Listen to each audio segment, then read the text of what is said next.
Hello viewers, నాకు యేసు అంటే ఇష్టమే కానీ అన్న ఛానల్కి మీకు వెల్కమ్ చెప్తున్నాము. Praise the Lord. ఈరోజు ఈ ఛానల్ ఎందుకు లాంచ్ చేసామంటే దేవుడు మాతో మాట్లాడాడు. ఎందుకంటే చాలా యూత్ మీటింగులు జరుగుతున్నాయి ప్రపంచవ్యాప్తంగా. ముఖ్యంగా మన తెలుగు యూత్ మీటింగుల్లో ఇలాంటివి అస్సలు మాట్లాడరు.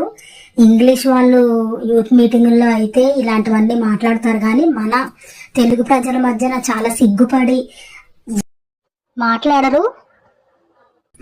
ఆన్లైన్ యూత్ మీటింగ్ 1వ రోజు. ఈ రోజు మన టాపిక్ ఏంటంటే,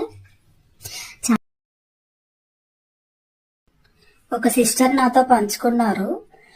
ఒక యూత్ మీటింగ్ లో ఒక రోజు వచ్చి, అక్క నేను చాలా మాస్టర్బేషన్ తో సఫర్ అవుతున్నాను, చెడ్డ తలంపులు, మాస్టర్బేషన్, నేను ఎంత చెయ్యకూడదు అనుకున్నా అందులోనే పడిపోతున్నాను, మళ్ళీ అయ్యో ఇందులో పడిపోయానే అని చాలా నన్ను నేను దేవుడికి దూరం చేసుకుంటూ గిల్ట్ లోకి వెళ్ళిపోయి ఒకలాంటి భావన, దేవుడికి అపరాధ భావంతో నేను వెనక్కి వెళ్ళిపోతున్నాను అని చెప్పుకుని దాని నుంచి ఎలా బయటపడాలి అని.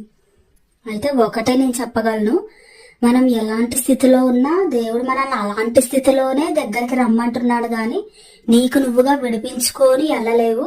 ఆయన మనం పాపులం కాబట్టే, మన శరీరంగా మనం పాపంలో పడిపోయి మన శరీరంలోనే పాపం విడిపోయింది కాబట్టే ఆయన విడిపించడానికి అంతగా సిలువనెక్కి రక్తం కార్చి ఆయనతో పాటు వీఆర్ క్రూసిఫైడ్ విత్ హిమ్ అంటాడు. అంటే ఆయనతో పాటు మనం సిలువ వేయబడి పాతి పెట్టబడి, ఆ పాతి పెట్టబడినప్పుడు మన పాపాలన్నీ ఆయనతో పాటుగా పాతి పెట్టబడి, మనము ఆయన ఎలాగైతే నూతనంగా లేచాడో అవన్నీ జయించి మన పాపాలన్నీ ఆయనతో పాటు మనం కూడా నూతనంగా జయించాం.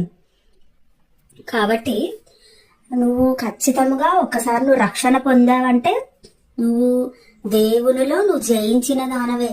అంటే మన శరీరంలోనే పాపం ఉంది కాబట్టి మనము అప్పుడప్పుడు మనకు వస్తుంది శరీరంలో నుంచి పాపం బయలుదేరుతుంది. నువ్వెంత లోకం దూరం పెట్టుకున్నా, సాతాన్ని బంధించినా, నీ శరీరమే నీ శత్రువు.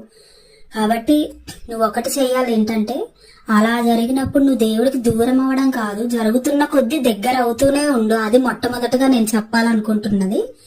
మీకంటూ లేవగానే మీరు ఫోన్లు పక్కన పడేయండి. ఒకవేళ సిన్సియర్ గా కొంతమంది ఉంటారు, ఫోన్లో చదువుకుంటారు బైబిల్. అంత నిగ్రహ శక్తి నీకు ఉండాలి. నువ్వు బైబిల్ మాత్రమే, ఆ చాప్టర్ మాత్రమే నువ్వు అక్కడ చదువుకొని నన్ను పక్కన పెట్టగలను. అంత నిగ్రహం ఎవరికేం అంత ఈజీ కాదు. కాబట్టి